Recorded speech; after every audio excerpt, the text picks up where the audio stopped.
everyone. During this podcast, we'll be previewing findings from the HRO Today third quarter technology report, and then with our two guests, focusing in on the TA component of HR technology. I'm Larry Bassinet, Vice President of Market Research with Shared Expertise, the publishers of HRO Today, organizers of the HRO Today forums, and events managers of the HRO Today Association. This report and this podcast is sponsored by Cielo. With me today are two of Cielo's finest, Elaine Orler, Senior Vice President, Technology Consulting, and Matt Jones, Executive Vice President, Global Business Services. Welcome, Elaine and Matt. Thank you. We're excited to be here. So just real quick, I'm going to go over some numbers that we're seeing, some highlights from the third quarter technology report, the sponsored report that Cielo does. And I want to make sure I hit it because it shows just an enormous amount of investment going on in HR this year. This is just from the third quarter alone. There was 224 major announcements worldwide, meaning over $1 million. That's up 50% over the prior quarter, which was up over the quarter before that. Most of that was in the terms of funding. 111 of those announcements were funding. 64 of those were mergers and acquisition, the other 49 being in product. So all that means is that dollar-wise, it was $22.7 billion US. That's billion with a B, which is absolutely astronomical. 15.6 of that, or about 2/3 of that, was mergers and acquisition, and the other was investment. Just a ton of money, I think it's safe to say, being put into HR technology here this quarter. And for the year, it's probably going to be twice that by the time we're done. It's just enormous. That 22.7 billion is 5 times what went into the second quarter, which was just over 4 billion. So a huge upward slope on this thing. How that breaks down in terms of the products being made, HCM or core technology, 1.6 billion. And part of that includes recruiting. So you add in another section for marketplace job boards, you've got another 400 million or $2 billion in this area. So that kind of transitions over to what we're going to discuss here today, the TA component of technology and the market and how it's affecting that. So our discussion is going to focus on TA, but let's set the stage right now for what's happening in the recruiting market. And I'll go to Elaine first on that, just some thoughts on what you're seeing right now. Oh, great. Thank you, Larry. And I think to start things off, definitely seeing the investment numbers that you just described as astronomical. And I think the new investments in point solutions and the products that are coming into market and to bear are helping to start to solve for some of those challenging equations in talent acquisition. But I also am starting to see the same trend you just referenced, which are some of the acquisitions or some of the mergers happening in the marketplace. There are plenty of transactions that are happening, and I think are going to take us well into next year into a lot of new technology to evaluate and figure out how it fits within our overall ecosystem for technology. Matt, do you have any thoughts on that? Yeah, I do. And again, excited to see the amount of investment going into solving the challenges we see in the marketplace right now. It's pretty unique. As Elaine said, all those new point solutions are actually meaning that we're seeing greater and deeper efforts in consolidation of all of those different point solutions into this kind of platform mentality, this cell phone and app approach to HR technology. So if you've invested in the large HCM platforms, what does the marketplace look like? And how can you augment some of the ERP tools with agile, effective sourcing tools or other point solutions that are specific to your space? The acquisitions in some way being driven by provider A being able to then add upstream and downstream functionality and components, again, sort of consolidating on that platform approach. So I think we're going to see more of that. I think the smart TA functions who are buying direct and the smart providers are going to continue to do that. And just a note on the flip side, which is the candidate market or just the market in general for recruiting right now, I think we can't escape the press in terms of how tough it is out there right now and some of the stats we see. Yeah. I've been doing this for around 20 years and I've really never seen a market like this in all regions and all segments at the same time. And so as a TA professional or HR professional nowadays, the challenge is to win your unfair share because there is not a fair share out there of talent that we need. In the US, job openings here at the end of last month, 10.9 million. And I've seen the UK number. I don't remember what it was, but it was proportionately the same of just huge in terms of what the normal expectation would be.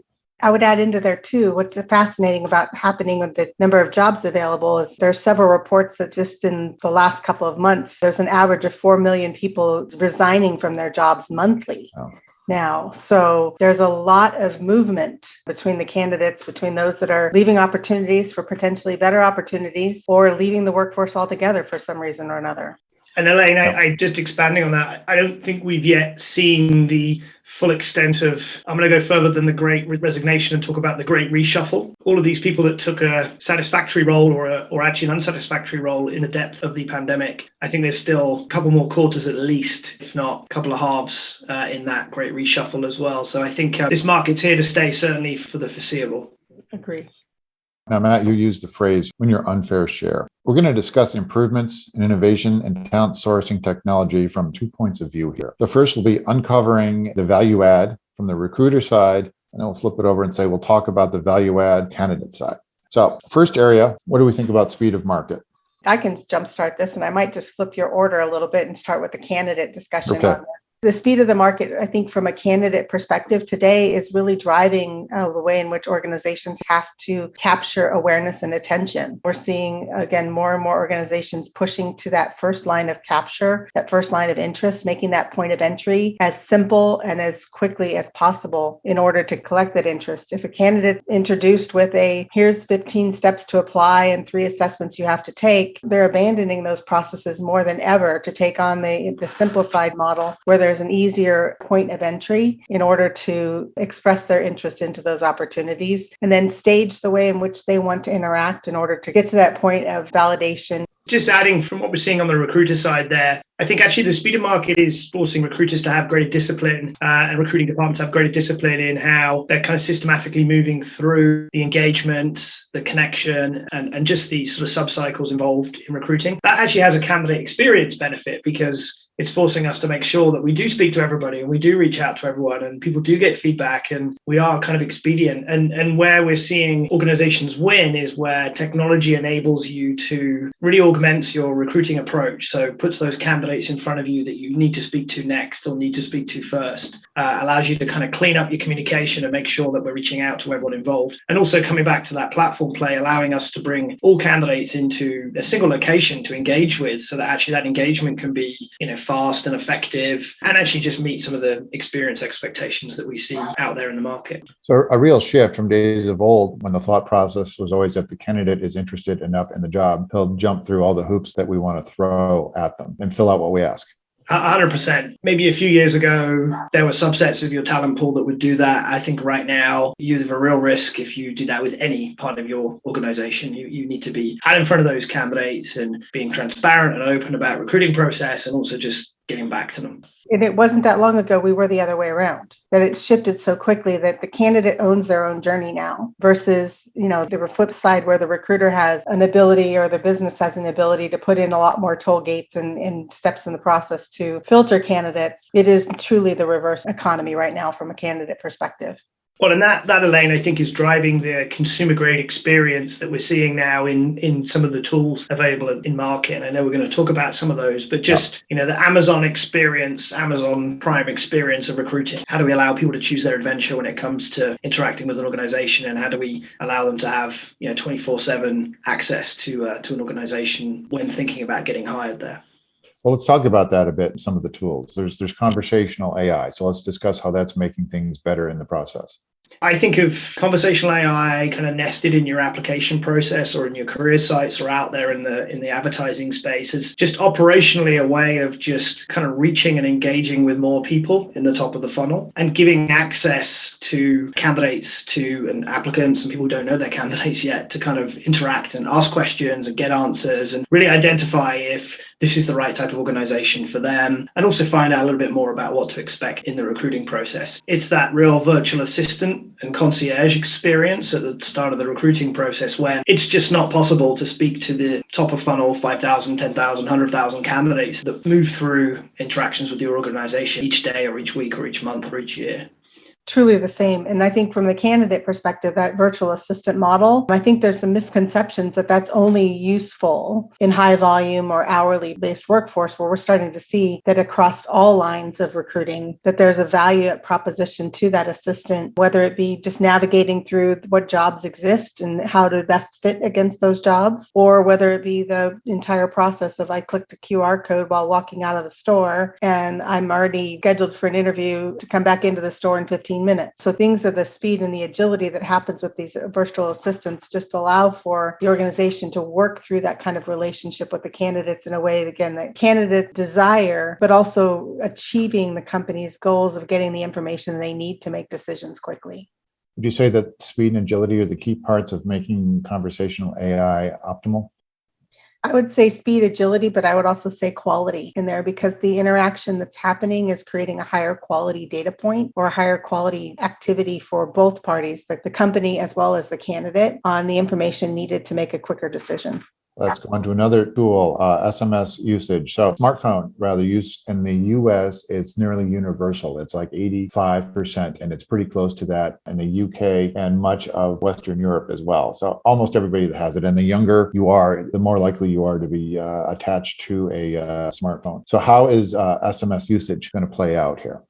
I would also sort of put in parentheses WhatsApp, WeChat, depending on the market you're in. But essentially, it's the mobile device-based communication and quick communication, whether that's for outreach activity in order to schedule somebody for an interview, whether it's for a quick screener because someone's clicked a QR code, as Elaine was describing earlier. It is orders of magnitude faster. And we've seen some results. We've seen what's happening in organizations. You're talking about 18 minutes or so to get somebody scheduled if you're leveraging an SMS or WhatsApp-based approach versus north of 24 hours using traditional kind of email outreach. And it kind of makes sense to your stats you were just talking about, Larry, but also just we walk around with these things in our hands all day. Scheduling an interview or scheduling some time to speak to somebody is a relatively straightforward transaction. Why do you need to log into your Gmail or your Hotmail in a break or in the evening or when you have time at the weekend to accept or choose a particular time to have a conversation with somebody? So I think we're just seeing that consumer grade experience coming over into TA to speed up the process and really, turn what doesn't need to be a lengthy, overly formal interaction into something that you can do really quickly in a moment. And there's no doubt, with more folks working virtually, that's made life a little easier as well, because there's no concerns around folks having cell phones at desks in certain organizations anymore. It's right in front of you. So I would add, I'm a digital immigrant based on how I came into understanding technology and the fact that we used to live in a lifetime where there was no cell phone or digital assistant tool. But the digital natives today, those that have been raised on these types of products, expect the same kind of interaction today. The expectation of just having traveled internationally, everything came as a text message to my phone. I had apps on my phone that would allowed me to clear through immigration, to get my flight ticket and boarding pass were all on my phone. So it's just native to those in the workforce today to now see these products and applications across the board. So it's also gravitationally required for recruiting as well, to be able to interact again at the point in time where a candidate is ready for that information or can take on and take an action to that information. Even the example from a global perspective of WeChat and some of these other tools that are really necessary in order for interactions to happen globally, I think are going to continue to be a forefront of where we're going to go with recruiting technology. I think we've kind of been hitting around this next topic a bit, but let's just put it out there so that we cover it well, because obviously it's a huge part of TA recruiting technology, and that's candidate engagement. Elaine, you were on a roll here, so I'm just going to come back to you on that one. Again, going back to a couple of things that we've said, but just looking forward, candidates own their journey. And so their interaction and engagement needs to be something that helps to initiate for them that response process that we need so desperately. We need them to respond to a time in which they can schedule an interview. They need the ability to make changes to that schedule or make modifications based on what's happening within their calendar. But I think as we improve those engagement models, we have a better opportunity of making sure that we're the organizations to be the least ghosted by candidates later in the process. So that interaction, that communication, I think there's opportunities for more information and awareness to happen. The prep activities that can happen from a candidate perspective of just being able to know what to do and what to expect can all be done through the conversational virtual assistant tools, through SMS messaging, through short links to the web page content where the content is mobile or device enabled so that it's legible based on the device that you're using. But we're fast moving away from the fact that somebody has to be at a desktop and a large monitor screen in order to perform all their activities. But there is a gap right now in the market, I think between all of these activities and opportunities that we have and the ultimate application submission form, where we're still seeing some of those engagement pieces have this great experience up front, but when you have to hit the apply button, you're back to, 10 years ago, 8 years ago, apply mechanisms that still need to be advanced. But that engagement layer is one of those pieces we can now measure for where there's abandonment rates, where there are disconnects with the candidate expectations, and start to improve on those much more quickly. I just would add, so I agree with everything Elaine said, and just would add a couple more sentiments here, really. I think choosing your next career or job is still a kind of deeply emotional and human experience. So when we think about the digital tools that are out there and some of the techniques we've been talking about, they're really all in the service of speeding up or giving more access to pieces of the process that don't necessarily need to create emotional engagement or have a kind of deep human experience. We still see the larger percentage of employers making sure that there is an engagement phone call to create that emotional connection between a recruiter and a candidate, or at very least you wouldn't expect to be selected or start a job without having met your line manager, even if it's as you're starting your first day. So I think the other thing to think about here is we're not trying to remove humans from the process. We're trying to improve on the kind of human experience by allowing people to A, choose their adventure, and B, to kind of automate, speed up and improve the kind of non-human experiences to allow more time for those emotional connections in other parts of the process. And I think when you get that balance right, that's how we see organizations again winning their unfair share when it comes to talent based on great candidate engagement. Elaine mentioned something here. Is there a better way to fix the part of the process where it's now enter the last job you worked for, entered the dates, the text field kind of stuff? Because it all comes to a screeching halt there often. There are numerous ways to improve upon that. From the data collection is a staged process, either through the virtual assistant or through the tools now that will extract that information from whatever information you choose to provide. So often we're still dependent on the resume or the CV, where in fact we're leveraging less and less of that information due to some of the biased natures that it can bring forward to looking at a LinkedIn profile or a tell me more about the work you've done, skills-based builder tools. I've seen a number of these in the last couple of months that are starting to redesign what that minimal information is that's needed in order to make a decision. By those factors, you mean things that would allude to, say, race or religion or gender, something like that, or age, right? Yeah, well, depending on how the information is being brokered for who's making those decisions, we see a lot more tools that are pushing forward to do more of a scoring based on skills and competencies or values on the resume versus name, location, or the institution they might have gotten their degree from, or the specific company in which they work for. So as we're looking for what is really relevant to the job, to the right match for that person for the job, we're seeing a better line of quality matching from that perspective versus the legacy way of doing things. And the old school models were to review the whole resume. And if there was an affinity to the school they went to, then you might see more of those candidates proceed. And so those are the unconscious types of bias pieces that get brought into the decisioning that I think are being ruled out more and more with the technology that we have available today. Speaking of candidate engagement, and one of the ways to do that is through chatbots. Let's talk a little bit about chatbots. I think we've actually skirted around the edge of this a bit when we talked about conversational AI and virtual assistants. They really are the same thing. I think what we need to think about, again, is the candidate journey and the experience and making information accessible 24/7. So if you think about your consumer experience today, if you make an order or you're waiting for an update from a financial institution, you can typically access that information at any time of the week, any time of the day, before you go to sleep at night, first thing you wake up in the morning. And I think that's where the virtual assistants really come in again, is to be able to enrich your experience when interacting with an organization about a vacancy or just inquiring about a career. So just giving people the opportunity, candidates and prospective candidates, the opportunity to find information quicker. We see a lot of organizations now nesting virtual assistants, chatbots in career sites, because we've built these very large, complex career sites which have tons of information in. But if you're not willing to click 7 or 8 different links, you can't get to that information about what leadership is like in the south of France or what the diversity strategy is in the southeast of the US. So actually having the virtual assistants help with kind of find and retrieve type activities for information is very useful. And then basic kind of FAQs as well. Some of the most successful or the most asked questions that we see when interacting with these kind of tools is, what should I wear for my interview? Back in the day when we were in front of people a lot more, but that's still relevant. And can I park? Again, back in the day we were in front of people. And then where am I in the process, right? Tell me, is my pizza ready? Is my order dispatched? Is whatever the analogy is. So I think, again, giving access to that relatively straightforward information that can be pulled from systems and or is kind of cached FAQ information is really useful in driving that experience.